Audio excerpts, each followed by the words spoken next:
Hello అండి అందరికీ. ఇవాళ నాది చాలా లేజీ డే అండి. సో లేజీ డే ఉన్నప్పుడు నేను తొందరగా వంట ముగించుకోవాలని ఈజీ రెసిపీస్ ఆప్ చేసుకుంటాను.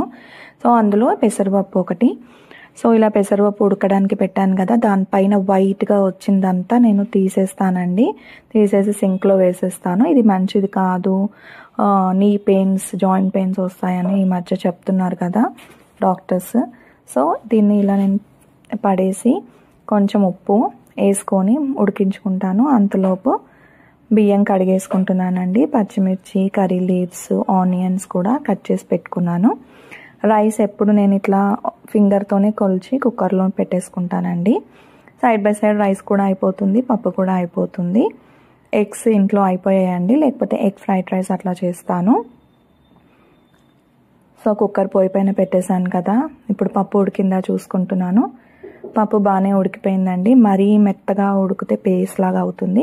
ఎప్పుడైనా పప్పు ఇట్లా కొంచెం పలుకుగానే ఉంటే బాగుంటుంది, ఎందుకంటే మనం వేడి నీళ్ళలో ఉడకబెడతాం కాబట్టి అది ఇంకా స్మాష్ లాగా అయిపోతే బాగుండదు టేస్ట్. సో ఇలా ఆల్రెడీ పాపడాలు వేపుకున్న ఆయిల్లోనే కొంచెం ఆయిల్ యాడ్ చేసుకొని ఇంకొన్ని పాపడాలు వేపుకొని దాంట్లోనే నేను తడకా వేసేస్తానండి. తడకా అంటే తాలింపు వేసేస్తాను. సో తాలింపు ఈసారి నేను కొంచెం డిఫరెంట్ స్టైల్లో చేద్దాం అనుకుంటున్నాను. నేను అన్ని పప్పులు చాలా బాగా చేస్తానండి. మా ఇంట్లో ఇంకా ఫ్రెండ్స్, అమ్మ వాళ్ళ ఇంట్లో అందరూ నాకు పప్పు స్పెషలిస్ట్ అని పిలుస్తారు. పప్పు అంటే కంపల్సరీ వాళ్ళు తింటారండి, బాగా చేస్తానని పేరు. సో ఏ పప్పు అయినా సరే నేను 2-3 డిఫరెంట్ స్టైల్స్లో చేస్తాను. సో అందులో ఇదొకటి. సో ఇట్లా తడకాలో green chilli, red chilli, curry leaves, onions, ఇంగు కూడా వేసుకోవచ్చు అండి. నాకు ఇంగు డబ్బా దొరకలేదు, మార్నింగ్ కొంచెం లేజీ డే అన్నాను కదా. సో దాంట్లోనే కర్రీ లీవ్స్ వేసుకొని బాగా వేపుకుంటాను. వేపుకున్నాక దాంట్లోకే పప్పు వేసేస్తాను అనమాట. నార్మల్గా అయితే మనం ఇట్లా తాలింపు వేసుకొని పప్పులోకి డ్రాప్ చేసుకోవచ్చు, ఈజీగా అయిపోతుంది, కొంచెం టైం సేవింగ్ ఉంటుంది. సో నేనేమో ఈరోజు ఇట్లా చేస్తున్నాను, ఎందుకంటే ఓన్లీ పప్పు అండ్ పాపడే కదా, పచ్చడి కూడా లేదు, ఎగ్స్ కూడా లేదు అని చెప్పి ఇట్లా పప్పు దాంట్లోకి డ్రాప్ చేసేసుకొని బాగా కలిపేసుకొని కొద్దిసేపు మూత పెట్టుకుంటే ఒక 5 minutes ఆ ఫ్లేవర్ అంతా బాగా పడుతుందండి. ఎక్సెస్ వాటర్ కూడా వెళ్ళిపోతుంది. సో పప్పు చాలా టేస్టీగా ఉంటుంది. నార్మల్ పప్పు కన్నా ఈ పప్పు కొంచెం టేస్టీగా ఉంటుంది. నేను పసుపు చాలా తక్కువ వేసానండి, సో మళ్ళీ కొంచెం యాడ్ చేసుకుంటున్నాను తడకలో. యాక్చువల్గా అయితే ముందే వేసేసుకుంటాను. సో ఇట్లా ఒకసారి కలిపేసుకొని ఒక 5 minutesకి మూత పెట్టేస్తే చాలా బాగా అవుతుంది. సో ఇలా నాలాగా ఎంతమంది పెసరపప్పు లేజీ డే ఉన్నప్పుడు ఆప్ చేస్తారో కమెంట్ బాక్స్లో చెప్పండి. సో కొంచెం కడాయి చిన్నగా అయిపోయింది కదా, మెల్లిగా కలిపాను. So side by side rice కూడా అయిపోయిందండి. 3 whistles వచ్చిన తర్వాత ఆఫ్ చేసేసుకుంటాను.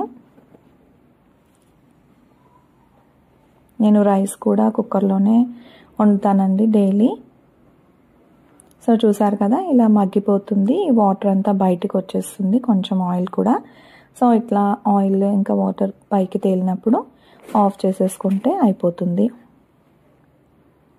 ఆఫ్ చేసేసుకున్నానండి.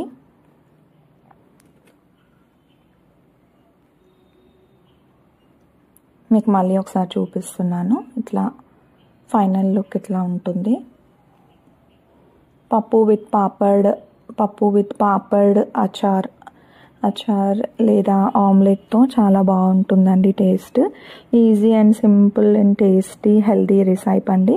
బయట ఆర్డర్ చేయడం చాలా మ్యాక్సిమం తగ్గించేసామండి, 90% తగ్గించేసాం మేము. నార్మల్గా కూడా చాలా తక్కువగా చేసుకుంటాము.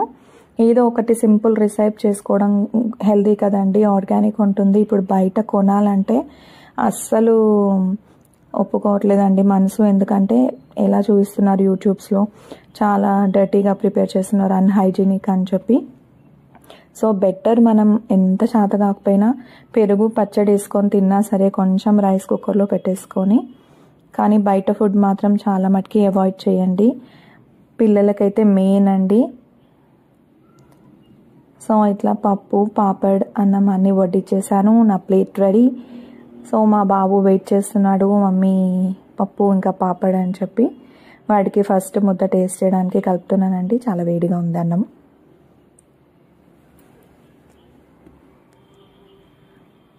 సో కలిపేశాను.